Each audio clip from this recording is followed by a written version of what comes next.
The shadow of sisterhood. Hello, my name is Chloe, and I was 30 years old when I discovered that the architect of my deepest heartbreak, the person who had meticulously dismantled my dreams and then built her own glittering success on the rubble, was my own sister, Isabel. We shared a childhood, secrets, and a lifetime of assumed loyalty. But beneath the surface, a bitter resentment festered, waiting for its moment to strike. She didn't just betray me. She tried to erase me, and for a long time she almost succeeded. Would you like to know how I found my way back from her shadow and built a life far brighter than anything she could imagine?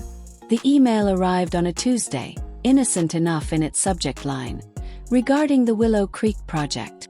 My heart gave a hopeful flutter. Willow Creek was my life's work. An ambitious, sustainable urban farming initiative designed to transform neglected city spaces into thriving green oases. I'd poured years into its development, from the initial concept sketches in my tiny apartment to the detailed hydroponic designs and community engagement plans. Isabel, my younger sister by 2 years, had been my confidant, my sounding board. She worked in public relations, and I trusted her with every nuance, every vulnerability of my vision, hoping she'd help me craft the perfect pitch.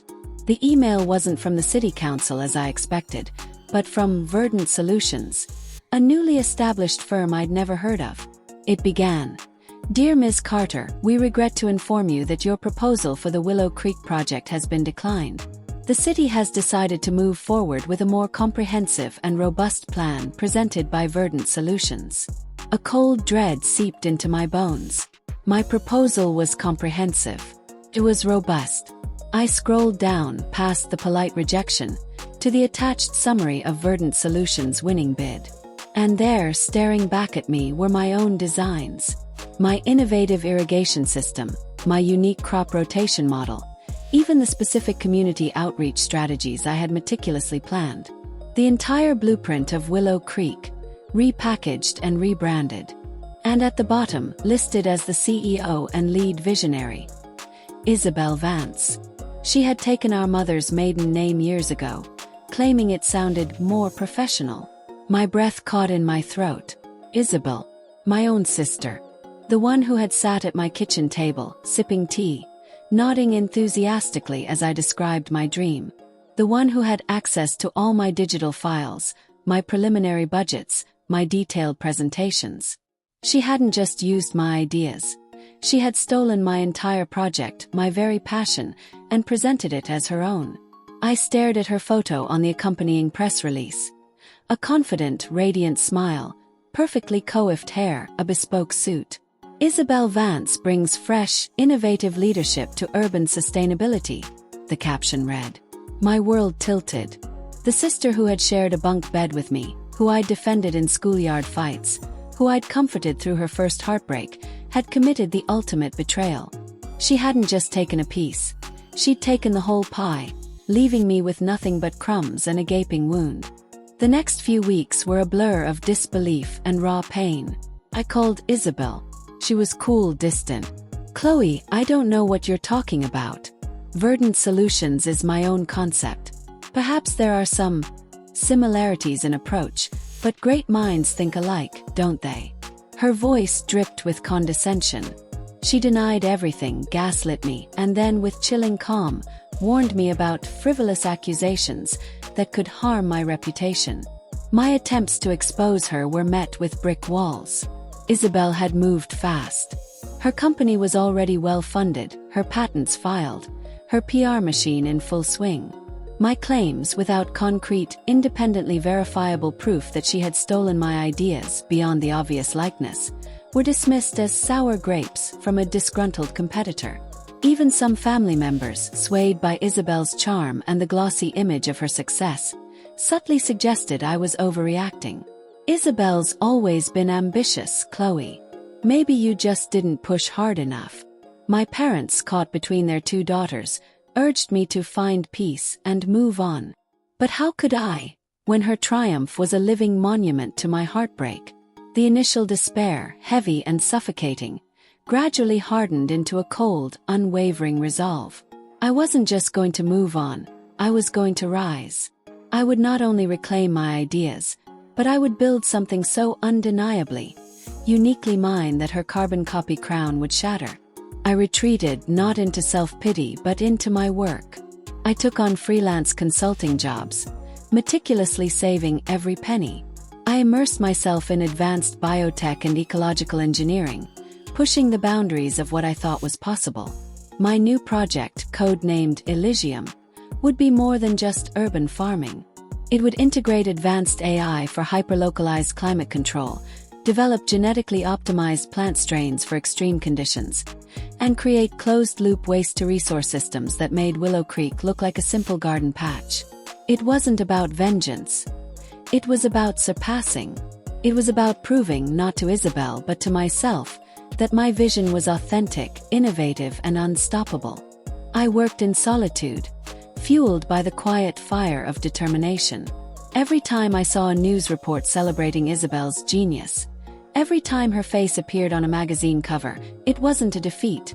It was a reminder of the raw material from which my new strength was forged. I learned from her ruthlessness, not to emulate it, but to guard against it. I meticulously documented every line of code, every design iteration, every scientific breakthrough. I assembled a small, fiercely loyal team of brilliant ethical engineers and botanists who believed in my vision, not just my potential for profit. My legal strategy was precise, not about immediate exposure, but about undeniable differentiation. I filed patents for Elysium's truly novel elements, ensuring they couldn't be copied. The stage for my reclamation was the Global Innovation Expo, a year and a half after Isabel launched Verdant Solutions. She was a keynote speaker, boasting about Verdant's expansion. My company, Terra Nova Labs, was a new exhibitor, tucked away in a more modest section. But I knew what I had. Unveiled Elysium. It wasn't just a model. It was a fully functional miniature ecosystem, housed within a glass dome. Visitors could see the automated nutrient delivery, the AI-controlled lighting, the vibrant, genetically optimized crops flourishing in impossible conditions. I demonstrated how it could adapt to any urban environment, from rooftops to abandoned warehouses, transforming blight into bountiful, self-sustaining food sources. The crowds were captivated. The quiet buzz at my booth grew into a roar. Word of Elysium's sheer audacity and groundbreaking technology spread like wildfire. Industry experts, venture capitalists, and even curious environmental activists flocked to Terra Nova Labs. Isabel, meanwhile, was giving a press conference, showcasing Verdant's latest acquisition, another urban plot. Then a sharp-eyed tech reporter, Liam, approached my booth. He'd meticulously followed the trajectory of both our companies. "Ms. Carter," he began, "your Elysium project seems to dwarf Verdant Solutions in its technological scope. Many are calling it the true future of urban agriculture. How do you respond to those who say Verdant Solutions, while successful, might now be seen as merely a stepping stone, or perhaps even derivative?" I met his gaze, calm and steady. "Mr. Liam, my focus has always been on true, sustainable innovation. Elysium represents years of dedicated research into ecological systems and advanced AI. It's built on a foundation of pushing boundaries, not simply expanding on existing models." I didn't need to name Isabel. The comparison hung in the air, undeniable. The expo became a turning point. Investors began questioning Verdant Solutions' long-term viability against Terra Nova Labs' revolutionary advancements. The initial awe surrounding Isabel's rapid rise turned into scrutiny. Liam's article, which subtly compared the core technologies and development timelines of both projects, began to expose the stark difference between genuine innovation and cleverly repackaged ideas. Verdant Solutions, built on a foundation of stolen work, found itself unable to compete with Elysium's verifiable, cutting-edge technology. Their rapid expansion suddenly looked like a frantic attempt to outrun obsolescence. Orders slowed, investors pulled back, and the glittering facade began to crack.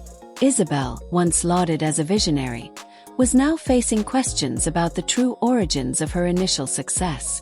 There was no grand legal battle, no public shaming I engineered, just the undeniable power of superior, authentic innovation that exposed the truth through its sheer brilliance. Terra Nova Labs flourished. We secured massive funding, partnered with cities across the globe, and began to implement Elysium projects that transformed urban landscapes and food systems. My name, Chloe Carter, became synonymous with ethical, groundbreaking sustainability. I built a company culture rooted in collaboration, respect, and integrity. Everything Isabel's company lacked. And Isabel, I heard whispers. Verdant Solutions struggled, unable to innovate beyond its initial copied concept. Her investors grew weary. Eventually, the company was quietly acquired by a larger entity, and Isabel, no longer the celebrated CEO, faded from the public eye. Her success, built on a lie, had withered in the light of truth. My revenge wasn't about her downfall. It was about my own unwavering ascent. I found true joy not in her loss, but in the vibrancy of what I had built. I had reclaimed my dream, nurtured it with honesty and hard work, and watched it blossom into something far more beautiful and impactful than I had ever imagined. One quiet evening, months later, I walked through one of our newly completed Elysium sites.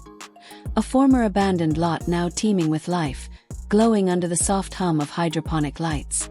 Children from the nearby community were harvesting fresh produce, their laughter echoing in the twilight.